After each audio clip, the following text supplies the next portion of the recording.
বিশ্ববিদ্যালয় হওয়ার পর থেকে এখন একবারও হয়নি। অন্যান্য ইউনিভার্সিটিগুলোতে ম্যাক্সিমামে আপনি পাবেন যে ১৯৯০ সাল বা ৯২ এর পর থেকে আসলে খুব বেশি কোথাও ছাত্র নির্বাচন হয়নি।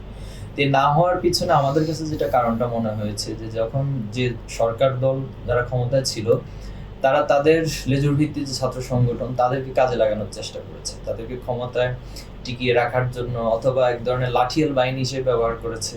এবং এই ধারার কারণে আসলে সাধারণ নির্বাচনগুলো হয়নি এবং তাদের আধিপত্য এবং ফ্যাসিবাদ কায়েমের ক্ষেত্রে এটি একটি বড় কারণ ছিল।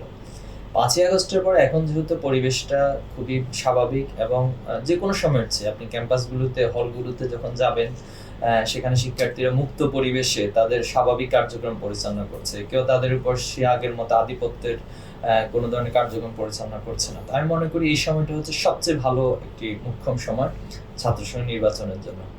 এক্ষেত্রে ঢাকা বিশ্ববিদ্যালয় এবং রাজশাহী বিশ্ববিদ্যালয় ওনারা একটা রোডম্যাপ দিয়েছেন। জাহাঙ্গীরনগর বিশ্ববিদ্যালয় উদ্যোগ গ্রহণ করেছিলেন, কিন্তু কিছু কিছু ছাত্র সংগঠন সেখানে বাধা হয়ে দাঁড়ানোর চেষ্টা করছেন।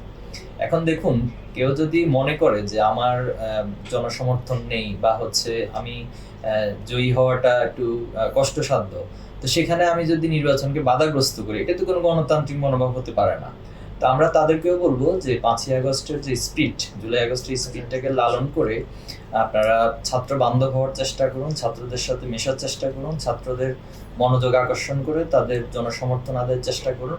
তাহলে আশা করি সবকিছু স্বাভাবিক হবে। ছাত্র শিবিরের জায়গা থেকে আমরা আগেও বলেছি, এখনো বলছি, যত দ্রুত সম্ভব একটি রোডম্যাপ এবং তারিখ ঘোষণার জন্য আমরা সকল বিশ্ববিদ্যালয় কর্তৃপক্ষের কাছে আহ্বান। কর্তৃপক্ষ যদি তার সামর্থ্য রাখে, আমরা বলবো যে আগামী মাসেই নির্বাচনটা হয়ে যেতে পারে।